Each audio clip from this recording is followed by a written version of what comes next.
अस्सलाम वालेकुम। जहाँ तक पहुँचे हमारा प्यार पहुँचे, पाकिस्तान से लेकर पूरी दुनिया तक पहुँचे, तमाम इंसानियत तक पहुँचे, और इसी दुआ के साथ अपने प्रोग्राम का स्टार्ट कर रहे हैं। और आप देख रहे हैं आज का तड़का। और आज के तड़के में जो है बहुत ही मज़ेदार रेसिपी बनने वाली है। हम आपके लिए वाइट कढ़ाई जो है वो तैयार कर रहे हैं, और इसके साथ अलसी नान।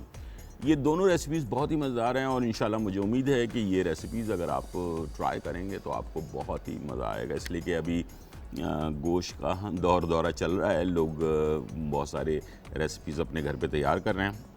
वीकेंड भी आने वाला है, तो आप इंशाल्लाह मुझे उम्मीद है कि बहुत सारी रेसिपीज़ जो इस हफ्ते में हमने आपके लिए बनाई हैं और वो भी आप बनाएंगे, और आज की रेसिपी भी इंशाल्लाह आप ज़रूर ट्राई कीजिएगा और आपको बहुत ही फ़ायदा होगा। ठीक है जी।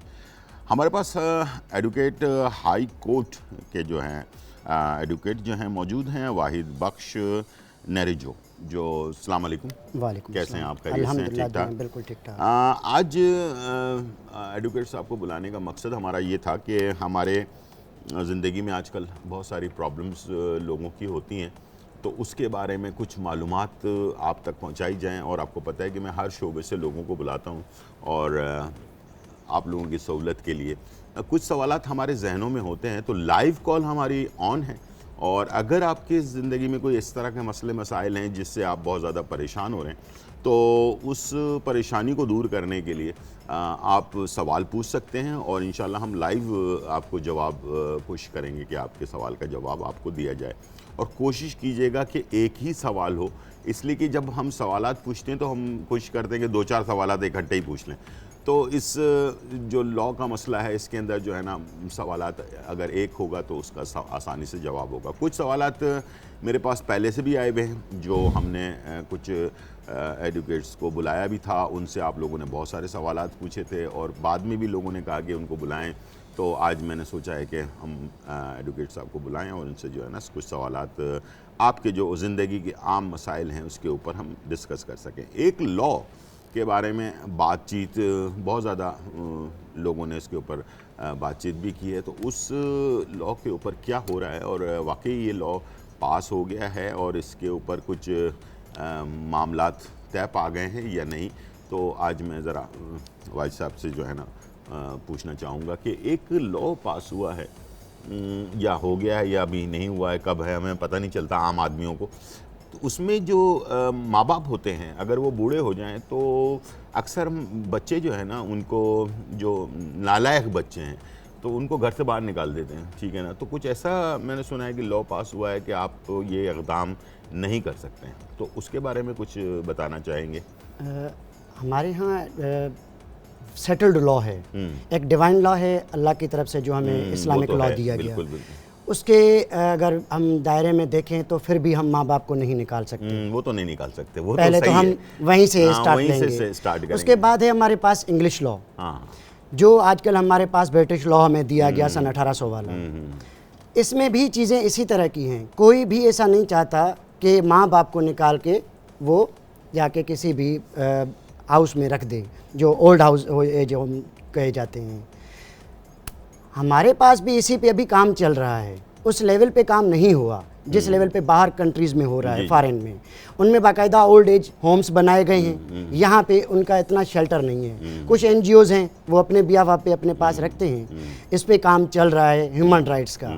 फुली तौर पे खुलकर ये अभी पास होकर हमारे पास नहीं पहुँचा। अच्छा, नहीं पहुँचा, लेकिन काफ़ी डिस्कस बीच में हो रहा था। डिस्कशंस देखें, हर मामले पे जब भी कोई इशू आता है इस तरह का तो डिस्कशंस होती रहती हैं। जैसे अब ये कानून पास हो गया है कि अब आप निकालेंगे तो आपको सज़ा मिलेगी। बिल्कुल, ये भी है। अच्छा, तो ये पहले भी मौजूद था, सिर्फ अच्छा। डिस्कशन नहीं होती थी।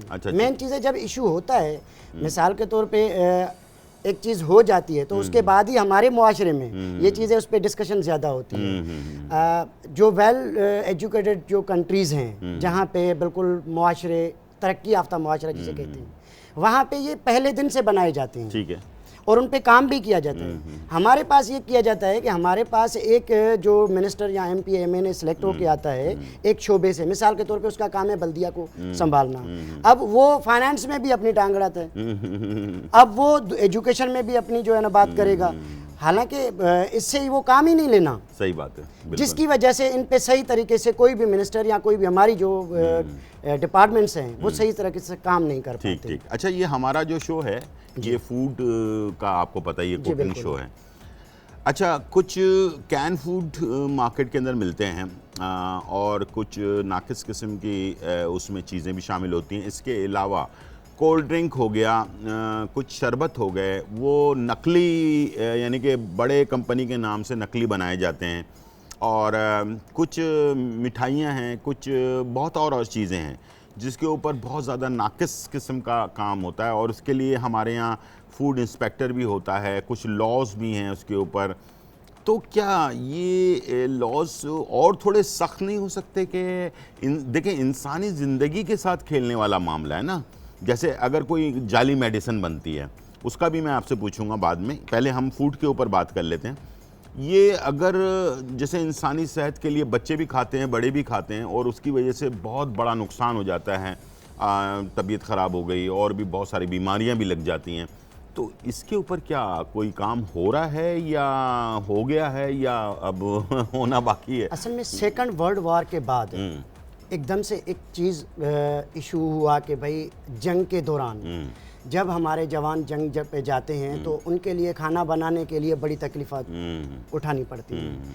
तो 1948 के अंदर एक यूरोपियन इंटरनेशनल एक फूड की कंपनी थी, उन्होंने कहा कि अब इनके लिए कुछ आसान चीज़ें बनाई जाएं ताकि आइंदा अगर ऐसी चीज़ें हों तो हमारे जवान जो फौजी बॉर्डर्स पे लोग लड़ते हैं या हमारे ऐसे जो इदारे काम करते हैं 24 आवर्स के लिए, जिनके वर्कर्स 12-12 घंटे काम करते हैं, तो उनको खाना खाने में टाइम लगता है तो कंपनी लॉस उठाती है। ठीक है, बिल्कुल। अब उनकी टाइम और जो उसका अपना एस्टिमेट कवर करने के लिए टाइम का उन्होंने क्या किया, फूड में फास्ट फूड का इन्हांसमेंट कर दी कि इनके लिए ऐसी चीज़ें बनाई जाएं जो पैकेट में पैक्ड हों, पहले से ही वो कुकड हों। तो इस वजह से अब वो थी एक टाइम बिंग के लिए कि अगर 12 घंटे बनाई जाए पहले तो अगले 12 घंटे तक हो, पर उस चीज़ को हमारे पास किया गया वो एक टाइम बिंग के लिए था कि एक वक्ती तौर पे जब कोई ऐसे इशू आए तो फिर फास्ट फूड का इस्तेमाल करना लाजमी है ताकि टाइम की बचत हो जाए, जैसे हमारे ऑफिस में होता है। अब इस प्रोग्राम को शुरू होने में टाइम हो रहा है, 2 मिनट बचे हैं, अब भूख भी लगी है, क्या करना है, तो उसके लिए हमने जल्दी से ना जिंगर मंगवा लिया, बर्गर मंगवा लिया, खा के फिर से बंदा फ्रेश होके बैठ गया। ये होता है फास्ट फूड का टाइमिंग। अब अगर इसका टाइम ही खत्म हो जाए तो वो क्या होगा, सेहत के लिए हार्मफुल हो जाएगा। इसके लिए ये 1948 में इस चीज़ को क्रिएट किया गया था। अब हमारे पास इसको क्या किया गया, इसको हैबिट बनाई गई कि बहुत अच्छी चीज़ है, इसको रेगुलर तौर पे इस्तेमाल करें आम लोगों के लिए, जिसकी वजह से हमारे पास इससे बहुत ज़्यादा बीमारियां फैली हैं। सही है, हद से ज़्यादा। कुछ टाइम पहले आप तो फूड से वाबस्ता हैं तो आपको तो इसका बेहतर पता होगा मुझसे, हम तो सिर्फ इंटरनेशनल खबरें और उस पर जो न्यूज़पेपर पढ़ते हैं उस पर ही होता है। तो सिंगापुर का एक कंट्री है जहाँ पे इस चीज़ को उन्होंने कहा कि भाई हम किचन में ज़्यादा टाइम नहीं दे सकते, लिहाजा हमारे लिए इदारे बनाए जाएं जो हमें फूड प्रोवाइड करें। तो वहाँ पे विदिन 3 मंथ्स वहाँ पे वो फूड पॉइजन का एक इशू चला। अच्छा। तो जिसकी वजह से उन्होंने इस पे पाबंदी लगाई। ठीक। अब ऐसे जैसे वेल कंट्रीज हैं, जैसे यूरोपियन कंट्री है, यूरोप कंट्री ने क्या किया, अपने लोगों को 8 घंटे का टाइम देके उनके बीच में रिफ्रेशमेंट के लिए फास्ट फूड को ऐड कर दिया, जहां से ये मैकडोनल्ड्स वगैरह आए, मिस्टर बर्गर आ गया। अब इनका एक कोड आता है ई के नाम से, ई यूरोपियन से निकला हुआ है, यूरोप से। अब जब ई कोड आता है E444, E461, E52 है या 06 है, इस तरह के तकरीबन कोई 40 से 50 कोड हैं। बस मैं ये चाह रहा था कि इसको ये न्यूट्रिशन में काम होती है, ये तो मैं समझ गया। लेकिन मैं ये चाह रहा था कि इसके वाइट पिग का चर्बी फैट इस्तेमाल होता है। अच्छा, जो इसको ज्यादातर लस्ट रखने के लिए काम आता है, हलाल नहीं है। जी हलाल नहीं है। तो हमारे पाकिस्तान में जैसे कि ये अगर इस तरह की चीज हो तो इसके ऊपर कोई लॉ है कि अगर? बिल्कुल, हमारे पास फूड डिपार्टमेंट है पूरा, तो न्यूट्रिशन का लॉ मौजूद है। लेकिन मैंने तो अभी तक नहीं देखा कि कोई कैन फूड में मसला आ जाए जिसकी वजह से लोगों की तबीयत अगर ख़राब हो जाए, तो उसके ऊपर कोई लॉ बना हुआ है? देखिए, लॉ बिल्कुल मौजूद है। अच्छा, एक सवाल और भी ऐड कर देता हूँ, वो ये कि जैसे कि हम ठेले पर बर्गर वर्गर खाते हैं, गोलगप्पे खा लेते हैं, चाट खा लेते हैं, अगर इसको खाने से अगर हमारी तबीयत ख़राब हो जाती है तो क्या कोई ऐसा लॉ है जिसके ऊपर हम इम्प्लीमेंट हो सकता है या हम केस दायर कर सकते हैं या कुछ ऐसा कर सकते हैं? बिल्कुल कर सकते तो हैं। ये लेकिन मैं आपसे डिटेल में पूछूंगा, टाइम ज़रा ब्रेक का हो चुका है, छोटा सा ब्रेक लेते हैं और फिर वापस आते हैं।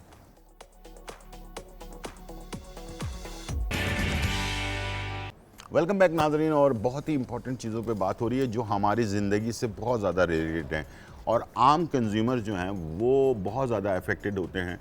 तो पहला सवाल हमारा जो था उसके ऊपर डिटेल इन्होंने बताई कि भाई इस तरह से जंग के दौरान खाने पीने का मसला होता था, उस वक्त ये कैन फूड जो है इंट्रोड्यूस करवाया गया और उसके बाद पूरी दुनिया के अंदर इसको आम आदमियों के लिए भी जो है ना इंट्रोड्यूस हुआ और उसके बाद कुछ ममालिक ने इसको बैन कर दिया और उसके बाद जो है ये अब इस्तेमाल नहीं होता। लेकिन हमारे पाकिस्तान में कैन फूड बहुत सारा इस्तेमाल होता है और इसके ऊपर अगर इससे कोई इफ़ेक्ट हो जाए या नाकिस किस्म की चीज़ हो या दूसरा ये कि एक्सपायरी डेट में अगर बेचा जाए तो उस पर क्या लॉ जो है?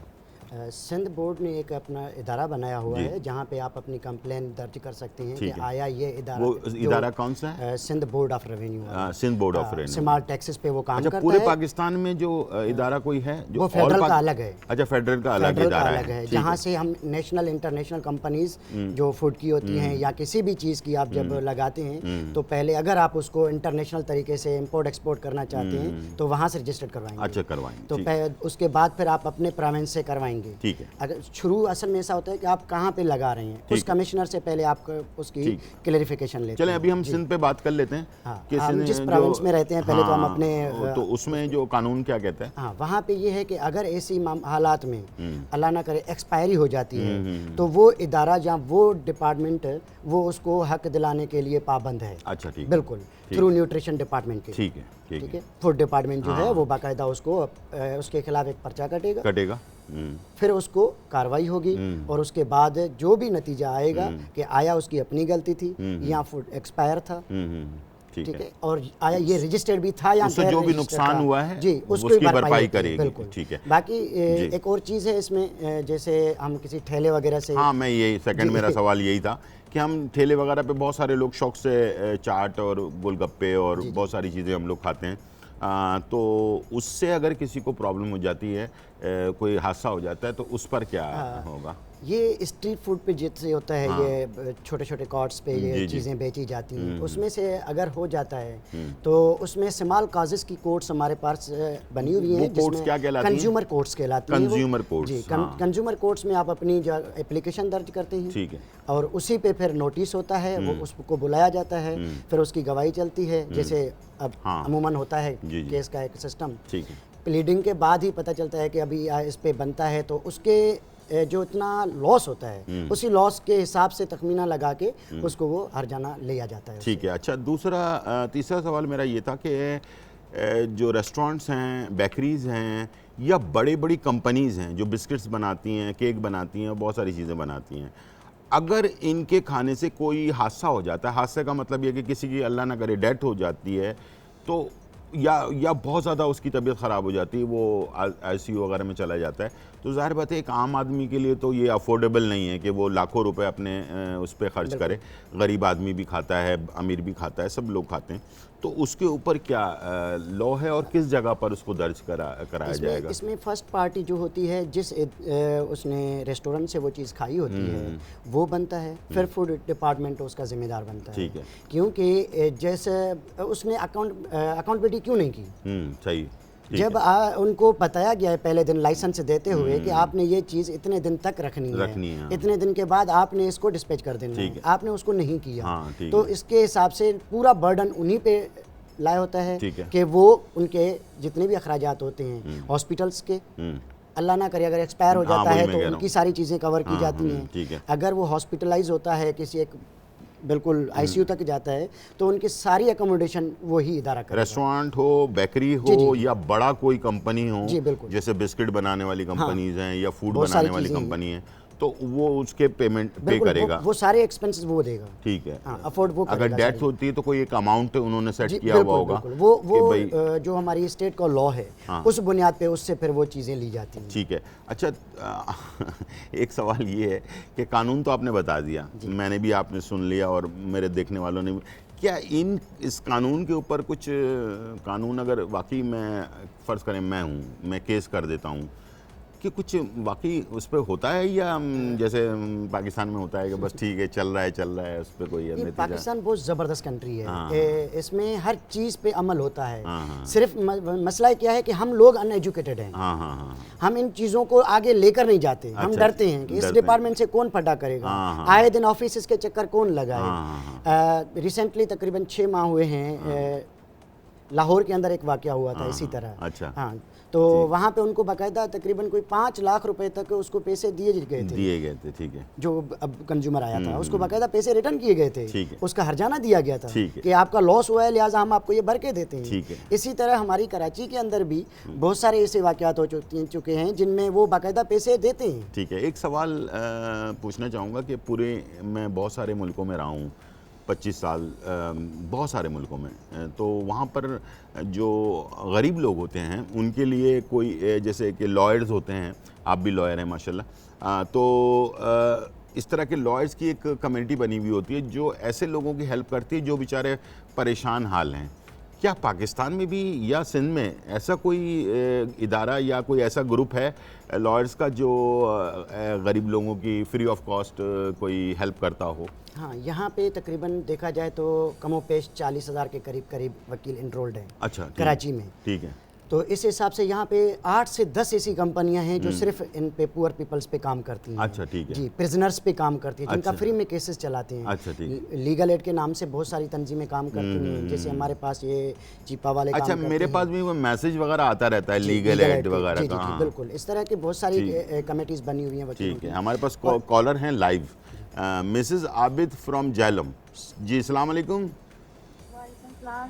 गुज़ारा क्या हाल है? जी अल्हम्दुलिल्लाह, आपका शो बहुत अच्छा। बहुत शुक्रिया जी। गुज़ारा मुझे आपसे पूछना कि मेरा थोड़ी मेकअप सी बहुत आवाज़ अच्छा बढ़ाइएगा जी। है और इसके लिए कोई मैं गोल की बूंदी भी लेती हूँ जी। और कुछ टुक में बलंगा भी इस्तेमाल करते हैं, लेकिन उससे मुझे कोई फर्क नहीं पड़ता। ठीक है। उसको क्या बेटे को मसला है, आपको मसला है? नहीं, मुझे खुद मसला है। क्या, किस चीज़ का?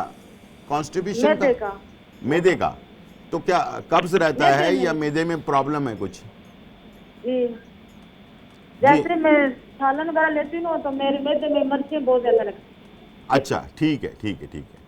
तो आप टीवी की तरफ चले, मैं अभी बताता हूँ आपको। ठीक है, बहुत शुक्रिया जी। तो मैं ज़रा ये ब्रेक के बाद आपसे बहुत इंपॉर्टेंट चीज़ पे डिस्कस हो रही है, तो मैं ब्रेक के बाद जब मैं अपने काउंटर पे जाऊंगा तो इंशाल्लाह मैं आपको सवाल का जवाब आपको दे दूंगा। ठीक है जी। तो हम बहुत अच्छी इस चीज़ों के ऊपर डिस्कस कर रहे हैं और माशाल्लाह। अच्छा, अब बात आ जाती है जो इम्पोर्ट प्रोडक्ट होती है। बहुत सारे खाने पीने की चीज़ें तो हमारे पाकिस्तान में बनती है, कुछ चीज़ें बाहर से आती हैं। और आजकल ये मेरी अपनी रिसर्च है, मैं किसी और की बात नहीं कर रहा, कि मैंने देखा है कि फ़र्ज़ करें कि कोई खाने पीने का डब्बा है या कोई चॉकलेट है या कोई क्रीम है, उसके ऊपर जो एक्सपायरी डेट होती है ना, उसको वो मिटा देते हैं और उसके बाद वो जाली तरीके से उसके ऊपर एक्सपायरी डेट डालकर मेडिसन में भी करते हैं। मेडिसन एक जानलेवा चीज़ है, यानी कि इंसान मेडिसन सेहत के लिए इस्तेमाल करता है, और इसमें अगर जाली मेडिसन बन रही हो या फिर जैसे एक्सपायरी को उसको नाम उसका वो नंबर चेंज करके उसके ऊपर हम वो डाल दें, तो इसकी सज़ा तो बड़ी होनी चाहिए। क्या ख्याल है? बिल्कुल, पूरी दुनिया में ऐसा ही है। बड़े ममालिक में आप चले जाएं तो कानून बहुत ज़्यादा सख्त है, किसी की हिम्मत भी नहीं होती कि वो मेडिसिन के अंदर कोई रद्दोबदल करे ना। ठीक है, तो यहाँ हमारे यहाँ हमारे पाकिस्तान के अंदर कानून बिल्कुल सेम है। ऐसा नहीं कि यहाँ पे उनको बड़ी फ्लेक्सिबिलिटी और रिलायबल किया जाता है, सेम है। पर मसला यहाँ पे ये है कि हम रिलीफ ज़्यादा माइंड हैं, हम लोगों को रिलीफ बहुत दे देते हैं, इसी वजह से यहाँ पे अकाउंटेबिलिटी भी बहुत कम है। ठीक है। अगर हर इदारा, हर बंदा जो जिस इदारे में जिस जगह पे बैठा हुआ है, अगर वो थोड़ा सा वो ये महसूस करे कि मैं यहाँ पे एज अ सर्वेंट नहीं, देखे ना, दवाई यकीन करें एक मेडिसिन हमारी बीमारी को सही करने वाली चीज़ है। ठीक है, और मैं आपको इलाके भी बता सकता हूँ, लेकिन बोलूँगा नहीं, नाम नहीं लूँगा उस इलाकों का, उस शहर का कि वरना फिर लोग उसकी 10 जहाँ पर मैंने देखा है कि 50 to 60% मेडिसिन जाली बिकती हैं, ठीक है, और 30-40% असली मेडिसिन बिकती हैं। तो अब आप ये बताएं कि ज़रा ये तो अच्छा कोल्ड ड्रिंक हो गई, ये अभी आप बकरीद के दौरान दिनों में मैंने बाकायदा टीवी पे देखा, आपने भी शायद देखा हो कि वो मशहूर कंपनी के कोल्ड ड्रिंक्स जो है ना वो गाड़ी में भर भर के बेच रहे थे वो। तो इतनी बड़ा काम कर जाते हैं कि जिससे इंसान की ज़िंदगी के ऊपर सवाल आ जाए। तो हमें क्यों नहीं हम कानून में हम चेंजेस लेकर आते हैं? इतनी सारी हुकूमतें आती हैं और इतने सारे बड़े बड़े लोग हैं पाकिस्तान के अंदर, और वो ये नहीं सोचते कि अगर इससे हमारे तो पूरा माशरा बीमार हो जाएगा। ज़रा शॉर्ट जवाब दे दिएगा इसलिए कि ब्रेक का टाइम है। पूरा माशरा बीमार हो जाएगा, पाकिस्तानी यानी कि पाकिस्तान बीमार हो जाएगा, समझ लें पूरा पाकिस्तान।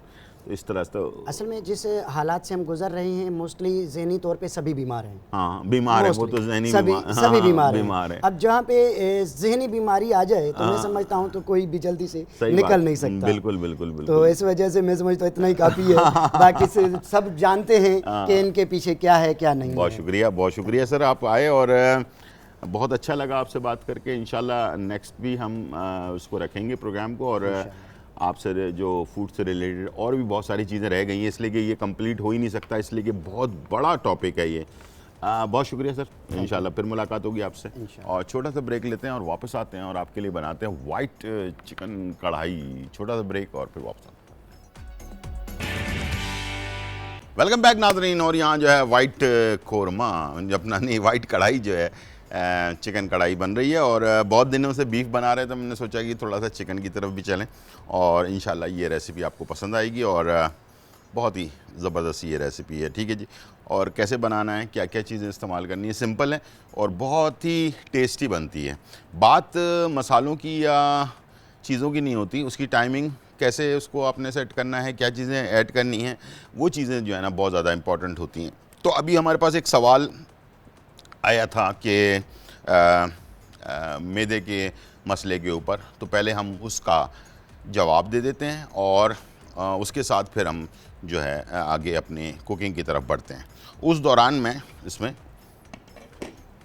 जो है ऑयल ऐड कर दूंगा, ठीक है, 4 से 5 टेबल स्पून।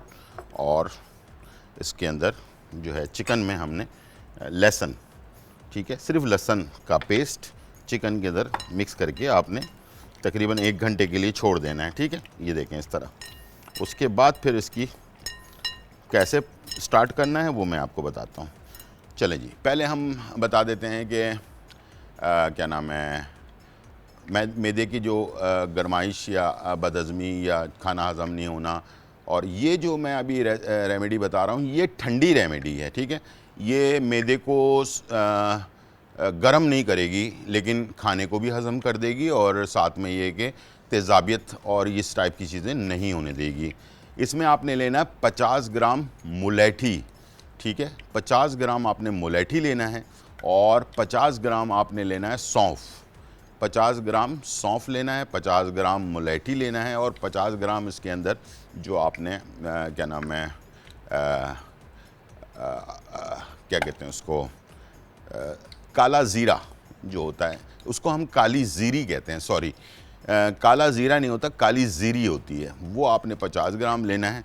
और इन तीनों चीज़ों को आपस में मिक्स कर लेना है। मिक्स करने के बाद इसका पाउडर बना लेना है, और हर खाने के बाद 1 चाय का चम्मच पानी के साथ लेना है आपने, और इंशाल्लाह ये आपको बहुत ही फ़ायदा देगा।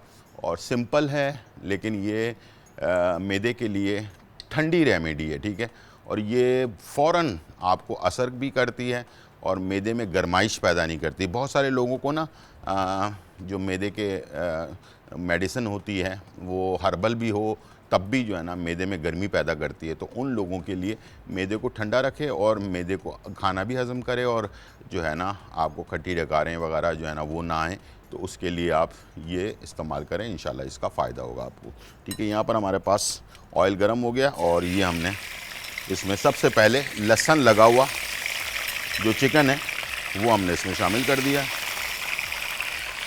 ठीक है, और उसके बाद इसको हमने फ्राई कर लेना है,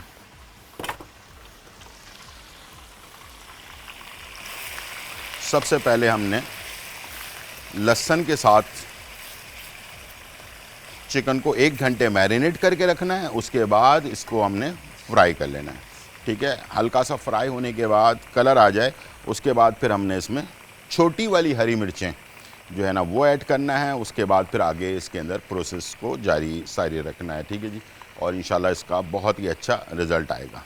अच्छा, मैदे से रिलेटेड गरमाइश, सिर्फ मैदे में गरमाइश है, उसके लिए सबसे अच्छी चीज़ है गोंद कतीरा, ठीक है। गोंद कतीरे को बारीक पाउडर बनवा लें पंसारी की दुकान से लेकर, ठीक है। और इसका आधा चाय का चम्मच 1 गिलास पानी में मिला के 10 मिनट के लिए छोड़ दें सुबह निहार मुँह। वो आपने लेना है, आधे 1 घंटे के बाद नाश्ता करना है। तो ये मैदा ठंडा करने के लिए 15 दिन का कोर्स ये रख लें, ठीक है। जिनको छाले आ जाते हैं मुंह में, तेज़ाबियत बहुत ज़्यादा होती है, उन लोगों के लिए बेस्ट है। हमारे पास कॉलर हैं मुक़द्दस खुशाब से। अस्सलाम वालेकुम मुक़द्दस। अस्सलाम वालेकुम। हेलो जी, वालेकुम सलाम।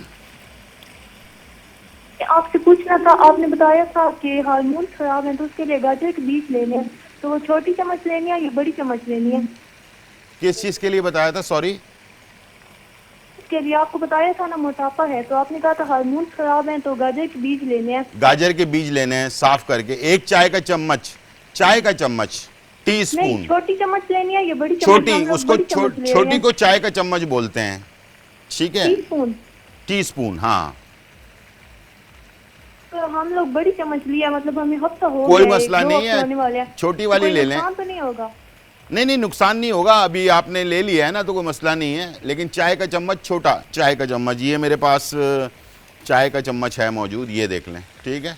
और ये है खाने का चम्मच, ठीक है। खाने के चम्मच में चाय के चम्मच में फ़र्क जो है ना वो आपको नज़र आ रहा होगा, ठीक है। ये देख लें। और जो हम मतलब ये लेना है, इसके दौरान में चाय इस्तेमाल कर सकते हैं मोटापे के लिए जो आपने बताई थी? पहले तो ये हार्मोन्स आपको जब जैसे कंट्रोल होंगे ना तो ये सब चीज़ें ठीक होना शुरू हो जाएंगी। उसके बाद आपको मैंने बताया था कि अरके मको 1 कप सुबह 1 कप शाम, ठीक है। हेलो जी। 15-20 दिन के बाद अरके मको भी लेना शुरू कर दें, 1 कप सुबह 1 कप शाम, ठीक है। उस मतलब पानी में 1 चम्मच अरके मको की डालनी है? अरके मको बना बनाया मिलेगा बोतल में, उसको 1 कप में डालें, चाय के कप में, और एक कप सुबह पिए नाश्ते के 1 घंटे बाद, एक रात को सोने से आधे घंटे पहले। अच्छा, नाश्ते से आधे घंटे पहले? नाश्ते से आधे घंटे पहले, रात सोने से आधे घंटे पहले, 2 टाइम। गाजर के बीज लेने हैं, वो फिर कैसे लेंगे? वो आप 15 दिन लेने के बाद शुरू करें इसको, गाजर के बीज के साथ ले लें। नहीं, गाजर के बीज लेंगे उसके 1 घंटे बाद ही? नहीं, उसके साथ ही, उसको गाजर के बीज आपने खाया और साथ में अरके मको ले लिया, ठीक है जी। गाजर का बीज आपने खा लिया, खाने के बाद पानी के बजाय अरके मको पी लें, ठीक है। और इसी तरह से रात को सोने से आधे घंटे पहले गाजर के बीज ले लें और उसके साथ अरके मको 1 कप ले लें, ठीक है। तो ये 2 टाइम आपने 1 चाय का चम्मच लेना है। चाय का चम्मच मैंने दिखा दिया आपको, जिसको टीस्पून कहते हैं, ठीक है। और यहाँ आप देख सकते हैं कि हमारे पास चिकन देखें हल्की हल्की सी ब्राउन हो गई है, ये कैमरा आपको दिखाएगा, ये देखें, ठीक है। जब ये पोजीशन हो जाए तो इसके अंदर आपने डाल देना है हरी मिर्चें छोटी वाली, ठीक है। और अब मैं इसमें मसाला डालूँगा, थोड़ा सा अदरक चॉप हुआ हुआ, ठीक है। धनिया 1 चाय का चम्मच कुटा हुआ, काली मिर्च कुटी हुई 1 चाय का चम्मच, ज़ीरा कुटा हुआ 1 चाय का चम्मच, और नमक हस्बे ज़रूरत, ठीक है। और इसके साथ दही 1 कप, ठीक है। ये हमने डाल दिया, इसको किया मिक्स, थोड़ा सा भूना, ठीक है। अब मैं इसमें थोड़ा सा पानी ऐड कर दूंगा, और पानी बहुत ज़्यादा नहीं डालना है, ठीक है। ये जो प्याला है जिसमें हमने दही था, इसी में हमने पानी शामिल किया और ये हमने इसमें ऐड कर दिया, ठीक है। ये चला गया बनने के लिए, ठीक है। अब मैं इसको लगा दूंगा ढकना, ठीक है। ये बनने देंगे और उसके बाद ताकि मसाला और हरी मिर्चें और नमक वगैरह सब चीज़ें आपस में शामिल हो जाएं और चिकन भी गल जाए। उसके बाद हमने लास्ट में इसमें जो है ना क्रीम ऐड करना है और बड़ी वाली हरी मिर्चें जो है वो क्रीम ऐड करते वक्त साथ में डालनी है, ऊपर से दम लगा देना है इसको, ठीक है। और इसमें वाइट कढ़ाई है तो इसके अंदर जो है ना वो लाल मिर्चें वगैरह या कुटी हुई मिर्चें वगैरह ऐड नहीं होती हैं। इसके अंदर काली मिर्च और हरी मिर्चों का टेस्ट होता है और बहुत ही अच्छा टेस्ट आता है इसके अंदर। और ये आप ज़रूर ट्राई कीजिएगा अपने घर पर। अगर आपके पास बकरे का गोश्त है तो उसमें भी आप इसे बना सकते हैं, और जब बकरे के गोश्त में बनाएं या गाय के गोश्त में बनाएं तो अभी पानी मैंने सिर्फ 1 कप डाला है, उसमें आप 4-5 कप पानी डालकर और इसको गलने के लिए छोड़ देंगे। जब ये गल जाए बिल्कुल अच्छी तरह से और उसके बाद आप इसमें क्रीम शामिल करें और इंशाल्लाह ये रेसिपी आपकी फटाफट तैयार हो जाएगी। बहुत ही अच्छा टेस्ट आता है वाइट कढ़ाई का। छोटा सा ब्रेक और फिर वापस आते हैं। वेलकम बैक नाजरीन। और यहाँ जो है बहुत ही मज़ेदार रेसिपीज तैयार हो रही हैं और आपके सामने वाइट कढ़ाई जो है वो तैयार हो रही है। साथ में इसके लिए हम अलसी नान भी तैयार करेंगे, ठीक है जी। अलसी नान बनाने के लिए हमें मैदा, आधा किलो हमने मैदा लिया है। इसके अंदर खमीरा जो होता है, इंस्टेंट ईस्ट जिसको कहलाता है, पाउडर वाला दानेदार जो खमीरा होता है, वो हमने 1.5 खाने का चम्मच डाला है। 1 चाय का चम्मच चीनी इसमें शामिल की है, आधा चाय का चम्मच नमक डाला है और इसको नीम गर्म पानी से गूंद लिया है और तकरीबन इसको 2 घंटे रेस्ट दे दें। आजकल गर्मी का मौसम है तो जल्दी 1-1.5 घंटे में भी ये राइस हो जाता है। जब डो डबल हो जाए, यानी कि जितनी डो आपने गूंदी है वो डबल हो जाए, तो इसका मतलब ये है कि ये तैयार है।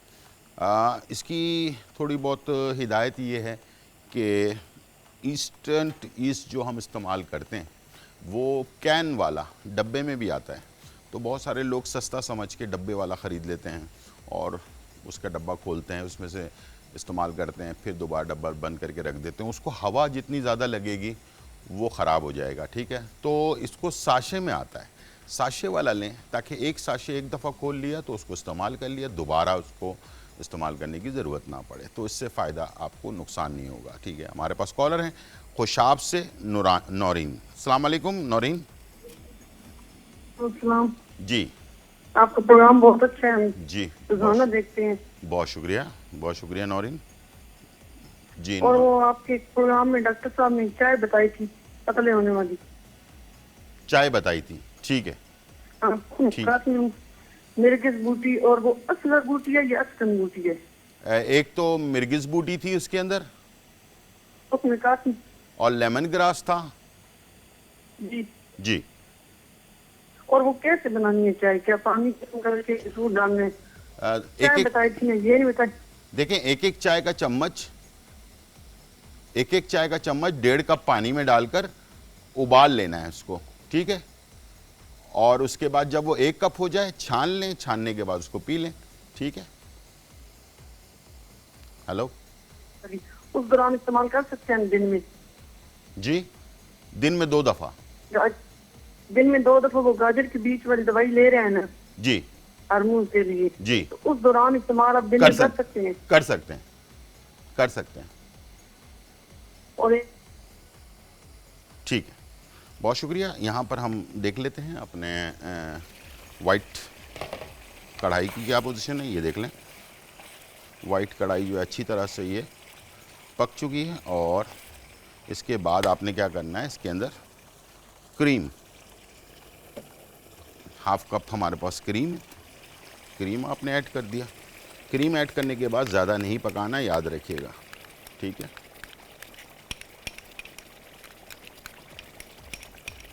क्रीम ऐड कर दिया और उसके बाद आपने इसको किया मिक्स। ये देखें, 1 मिनट, ठीक है, इससे ज़्यादा नहीं। 1 मिनट आपने पकाना है, वरना क्रीम फट गया ना तो फिर इसका कोई फ़ायदा नहीं होने वाला, ठीक है। क्रीम का जो टेस्ट है ना वो जब तक ही अच्छा लगता है जब तक ये ओवर कुक ना हो। अगर ये ओवर कुक हो जाए तो क्रीम का सारा फ्लेवर जाता रहता है, ठीक है। छोटी वाली मिर्चें हमने पहले डाल दी थी और बड़ी वाली मिर्चें सिर्फ इसके सौंधेपन के लिए डाली जाती हैं, ठीक है, ऊपर से। और जो इसकी गरमाइश है उसी में ये जो है पक जाता है, ठीक है। और इसको हमने यहाँ पर प्लेट पे निकाल लेना। ये देखें, वाइट कढ़ाई आपकी तैयार हो गई है। जितने मिनट में मैंने बनाया है ना, उतने ही मिनट में आप भी बना सकते हैं, इसमें कोई मुज़ायका नहीं है, ठीक है। थोड़ा सा इसको सेटल कर दें, ठीक है। खूबसूरती के हिसाब से, ठीक है। ये हमारी वाइट कढ़ाई तैयार है। नान, रोटी और चपाती, हर चीज़ के साथ इसको इस्तेमाल कर सकते हैं आप, बहुत ही ज़बरदस्त। लेकिन मैं बना रहा हूँ अलसी के नान, ठीक है। अलसी के नान जो हैं उसके लिए मैंने ये खमीरा करके रोटी का आपको बता दिया है। और अब मैं इसे, ये देखें, कैमरे में मैं दिखा देता हूँ। खमीरा होने की निशानी ये है कि अंदर से ये बिल्कुल झाग की तरह हो जाता है, ठीक है। ये देखें, ये होता है खमीरा, सही खमीरा हुआ, ठीक है। और इसके ऊपर मैंने प्लास्टिक रैप करके रख दिया था ताकि ये जल्दी से खमीरा हो जाए, ठीक है। और इसके आपने हल्के हाथ से इस तरह से पेड़े बना लिए और इसको ऊपर रखा।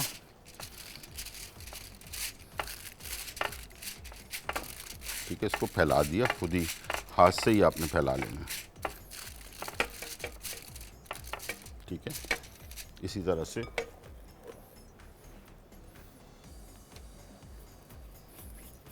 तीन से चार आप बना लें। और अगर इसे थोड़ी देर आपने कवर करके छोड़ दिया तो फिर और ज़्यादा अच्छी रोटी, और ज़्यादा मुलायम और नरम रोटी बनेगी, ठीक है। इसको यानी कि बनाने के बाद आपने किसी चीज़ से कवर किया और इसे आपने तकरीबन आधे घंटे के लिए कवर करके छोड़ दिया, तो उससे क्या होगा कि ये थोड़ा और उठेगा। तो और जब आप बेक करेंगे तो बिल्कुल नान सॉफ्ट रहेंगे, सख्त नहीं होंगे कभी भी। ये सारे पॉइंट बहुत इम्पॉर्टेंट होते हैं, इसको ज़रूर जो बताया जाए उसको नोट कर लिया करें, तो इससे आपको फ़ायदा ही होगा, नुकसान नहीं होगा, ठीक है। चलिए, ये हमारे 4 नान जो है वो तैयार हो गए।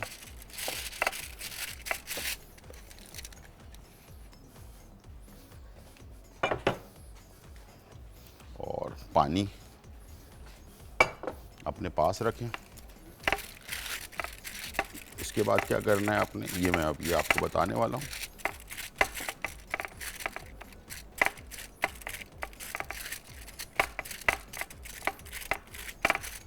ठीक है, हाथ से थोड़ा सा इस तरह से उंगली से पुश कर दें इसे।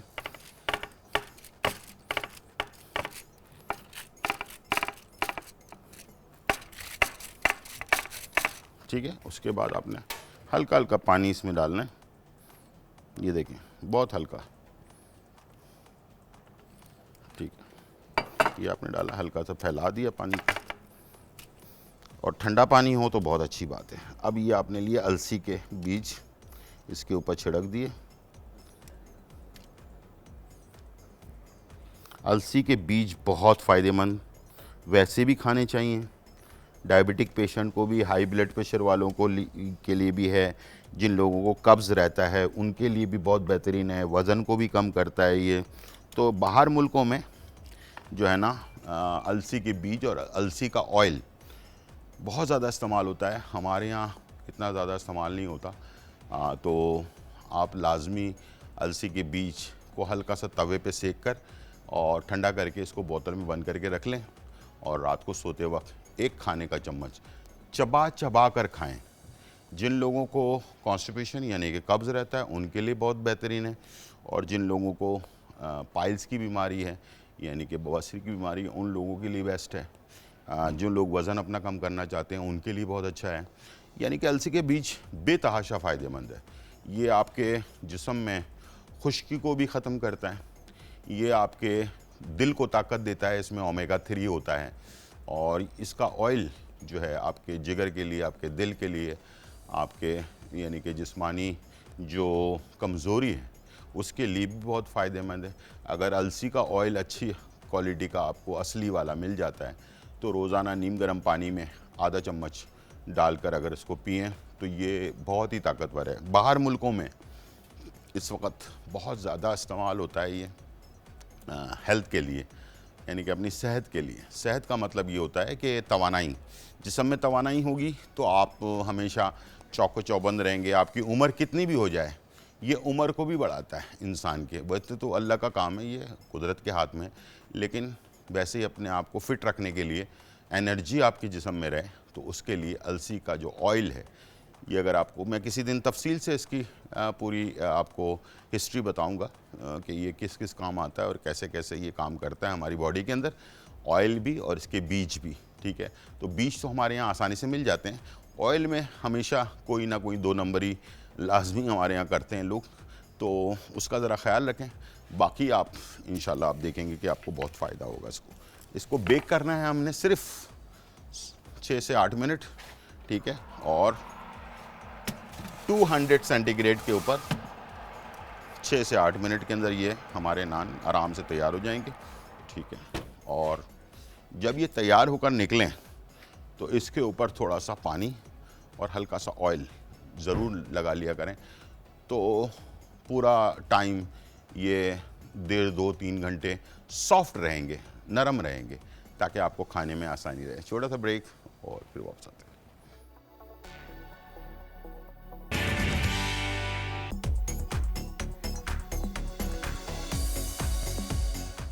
वेलकम बैक नाज़रीन, और यहाँ जो है बहुत ही मज़ेदार अलसी नान और वाइट कढ़ाई आपके सामने है। बहुत ही सॉफ्ट और ज़बरदस्त क्रिस्पी नान, जो ऊपर से क्रिस्पी अंदर से सॉफ्ट नान बने, साथ में वाइट कढ़ाई भी जो है ना वो तैयार है। कलर देख सकते हैं आप, मज़ा ही आ जाए इसके साथ जो है ना वाइट कढ़ाई खाने का।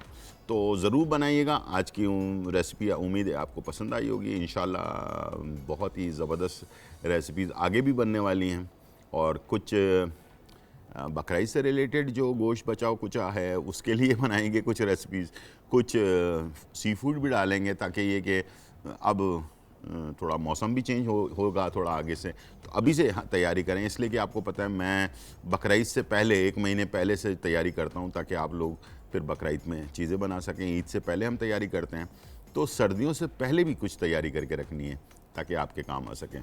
तो ये थी आज की रेसिपी। उम्मीद है आज की रेसिपी आपको पसंद आई होगी। ज़िंदगी रही तो फिर मुलाकात होगी। जब तक के लिए इजाज़त, अल्लाह हाफिज़, बाय बाय एंड चलो।